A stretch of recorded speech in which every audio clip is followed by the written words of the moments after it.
brăscuța și mergem ușor. Poate să primești ceva. Începem, am pus brăscuța, frâna închisă ca să începem bine, știu că. Și să vedem aici aproape, dar poate ies cineva. Că data trecută când am venit, am fost speriat când m-a apropiat.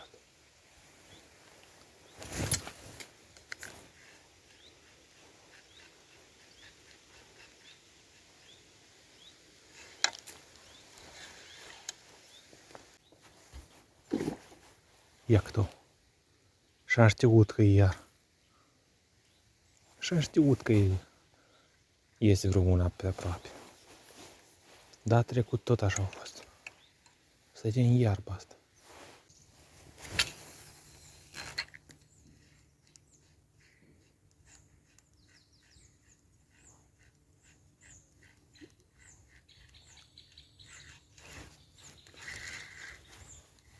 A apucat puțin. Dar nu pot să înțep.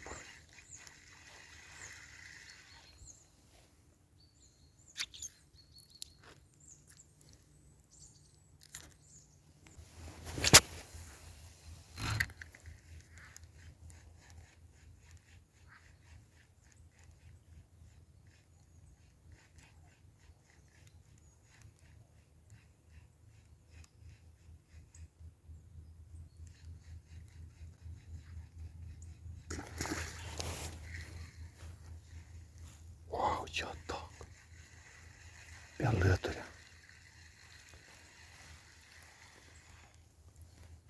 Pe alături.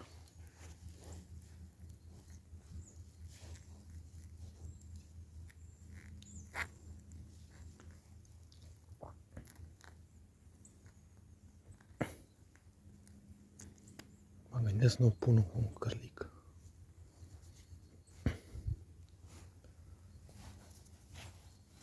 Am dat pe alături. Wow, ce atac! Să mă mai spărie.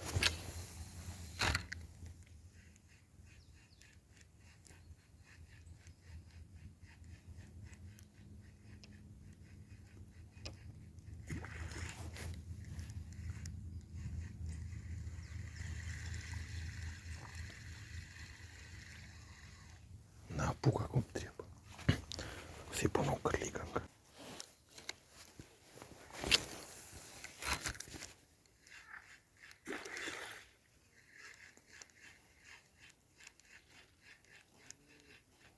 Oleleu, ce atac am avut.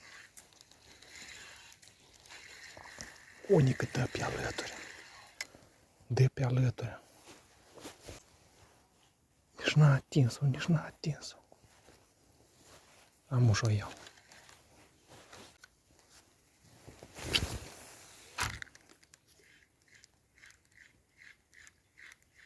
Ia câtă vine. Este.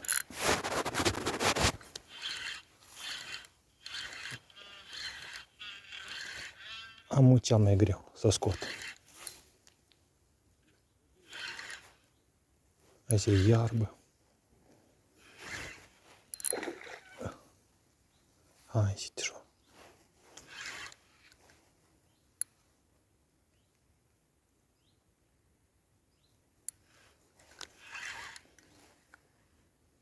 Nu, ce mai mare a fost. Asta e mică. Asta e mică.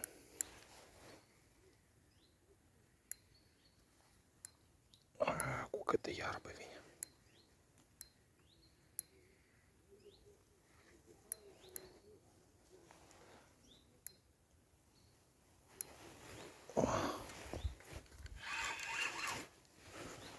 Cu câtă iarbă vine, mă.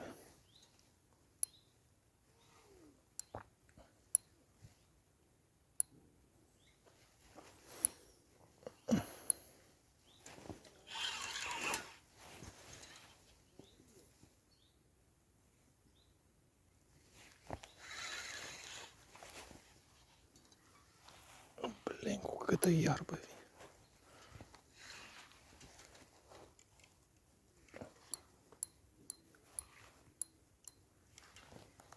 este oare încă.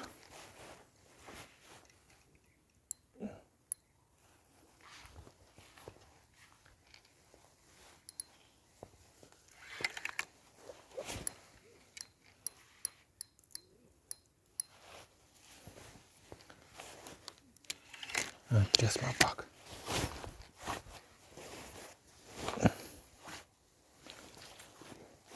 Trebuie să mă bag aici.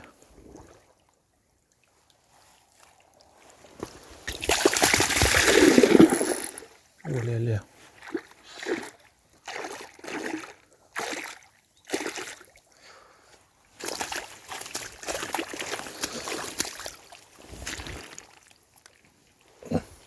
Da, asta are aproape 2 kg. Frumusică.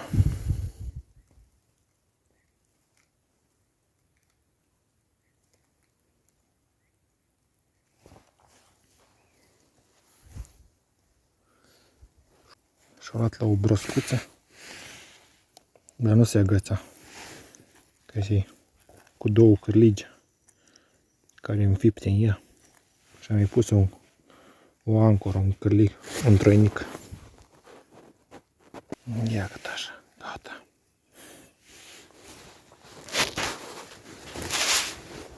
Iată frumusica. Aici e. Eu asta sunt la frut, nu voi o imiți. Asta e o zonă cu vegetație, cu apă stătătoare aici, când crește apa. Intră niște apă și amu intră, mai are particinte intrarea. Și știu ca tot aici. Mai intră și caras. Dar știu culița asta frumusică. Iată și broscuța. Am mai avut multe atacuri și nu s-a agățat. Nu că nu se agăța pe alături. Și am mai tras un cârlig ca aici. Așa alături. Și a dat rezultat. O ancoră sau cum se numește.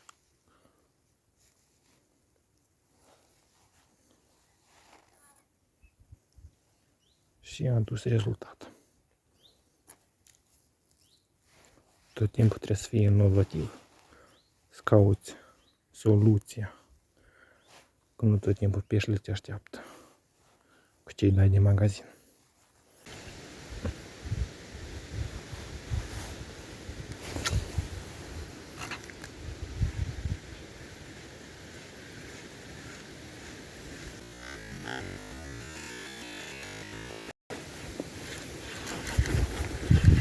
Este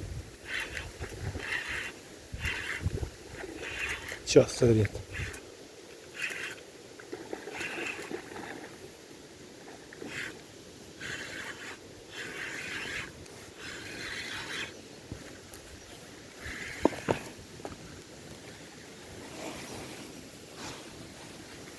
Este o știuculiță. O pașă. Frumusica. Uite și abia face minuni cârligul ăsta meu care pus. Iată așa frumusica.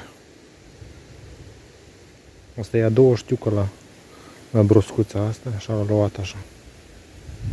Că nu tot timpul știu că mai atacă, dar nu atacă în ea. Ne lăsăm broscuța și încercăm la vobder. Că tare dai cu câteva ore aici și dacă nu e nimic înseamnă ai zăturat să strage plescăneala asta din broască. Uite așa un boberaș din 2 părți.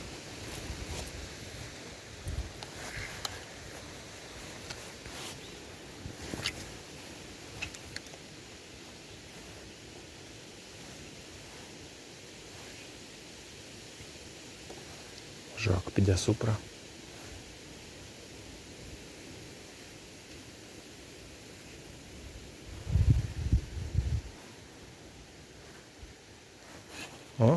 O știuculiță ataca.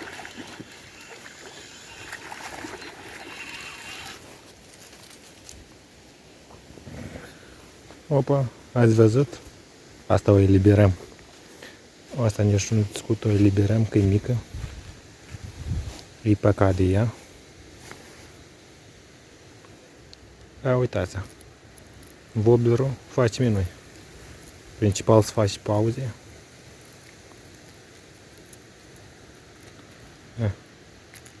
Să faci prostii, să-mi dai cârligele în degete. Cam periculos să nu faceți așa ceva cu mâinile goale. Haideți să o eliberăm. Nu cum alții. Hop și o izghesc în apă, o arunc. Cercăm frumos eu.